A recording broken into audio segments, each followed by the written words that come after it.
ఏంట్రా? మనకు వచ్చిన ఇన్ఫర్మేషన్ నిజమే అన్న. మన ఇంటి మీద ఫ్యాక్టరీ మీద ఇన్కమ్ ట్యాక్స్ వాళ్ళు రైడ్ చేయడానికి వస్తున్నారు. సరే, ఎప్పటికప్పుడు ఏం జరుగుతుందో నాకు చెప్తుండు. ఇన్కమ్ ట్యాక్స్ వాళ్ళు ఫ్యాక్టరీకి ఆల్రెడీ సీల్ వేశారు. రే, కారు గుడికి పోని.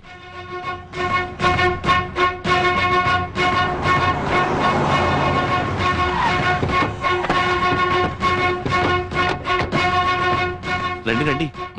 మీరేమిటి ఈ సమయంలో వచ్చారు? ఒకసారి దేవుని చూడాలనిపించింది. కానీ ఏకాంత సేవ కూడా పూర్తయిపోయింది. ఇక ఉదయం సుప్రభాత సేవకే గుడి తలుపులు తెరవాలి. మీ నన్ను తప్పుగా అనుకోకూడదు, అపచారం అయిపోతుంది. పర్వాలేదు, నేను ఇక్కడి నుంచి దండం పెట్టుకుంటాను.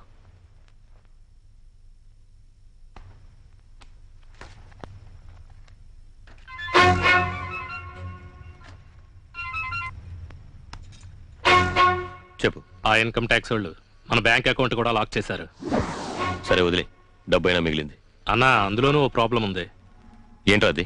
మన కారులో డబ్బున్న విషయం, మన కారు నెంబరు కాటన్ ఫ్యాక్టరీ మూర్తి వాళ్ళకి చెప్పేశాడు. రేయ్, ఆ మూర్తిని లేపేండ్రా.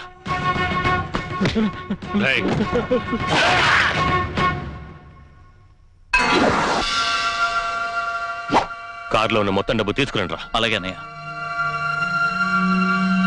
బాబు, నువ్వు కొంచెం బయటకెళ్ళు. ఏం చేయబోతున్నారు?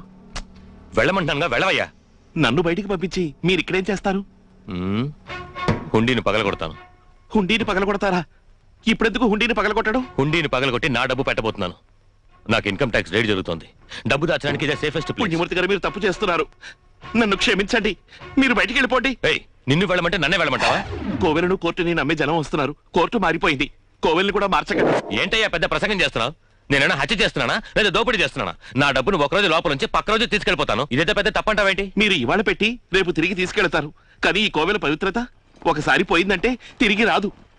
ఈ హుండీలో కానుకలు వేసి వెళ్లే ప్రతి ఒక్కళ్ళు తన కొడుక్కి ఉద్యోగం రావాలి, తన కూతురికి పెళ్లి జరగాలి, కుటుంబం ఆరోగ్యంగా ఉండాలి అని వేడుకుని కానుకలు వేసి వెళతారు.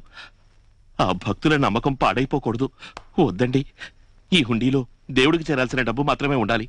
గవర్నమెంట్కి చేరాల్సిన డబ్బు ఇందులో ఉండకూడదు. వద్దండి. ఏంట్రా వాగుతున్నావు? ఈ గుళ్ళో జరిగిన కుంభాభిషేకం నా డబ్బుతో జరిగింది. ఈ గుడికి మొత్తం మరామతుల ఖర్చంతా నేను పెట్టాను. అలా ఈ గుడే నా డబ్బుతో నడుస్తుంటే నా డబ్బుని లోపల పెట్టదంటావా? అదంతా మీరు చేసిన పుణ్యం. కానీ ఇది మహాపాపం. భగవంతుడు పాపం అనేదాన్నే చట్టం తప్పు అంటోంది.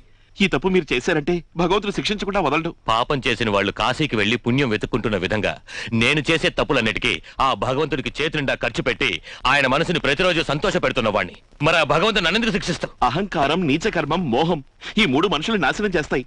భగవంతుడి ముందు నీచ కార్యాలు చేయకూడదు. వెళ్ళిపోండి. హారతి పళ్ళెంలో డబ్బులేస్తే ఎక్స్ట్రా మంత్రాలు పఠించే నువ్వు మా అన్నయ్యకే పాఠాలు చెప్తున్నావా? పోరా బయటికి. వెళ్ళను. పోరా. వెళ్ళను. చెప్తున్నా. అయ్యో, పగలగొట్టండి రా.